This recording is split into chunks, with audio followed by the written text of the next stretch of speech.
বন্ধুরা এসে গেছি আজ দুপুরের খাবার নিয়ে। গরম গরম সাদা ভাত, গরম গরম মটর ডাল, তেজপাতা জিরে শুকনো লঙ্কা ফোড়ন দিয়ে, আর আছে কালকের আলুর দম রাখা ছিল কালকে। এটা কি? ও এটা হচ্ছে ডাল সিদ্ধ। এটা হচ্ছে ওই মটর ডালি, যেহেতু আমার খেতে ভালো লাগে, এটা আমার ফেভারিট খাবার, সিদ্ধ ডাল। আচ্ছা আরেকটা আছে, আরেকটা এইখানে আছে মনে হয়। এই তো এই তো এইখানে একটা রয়েছে।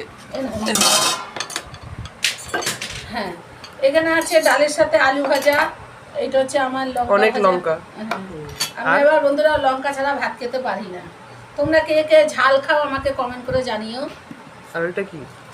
এটা হচ্ছে কালকে কুমড়ো শাক ডোগা দেখে একটু ভাজা ভাজা তরকারি পাতা পাতা করেছি। দিয়ে। এই হচ্ছে আজকে রান্না।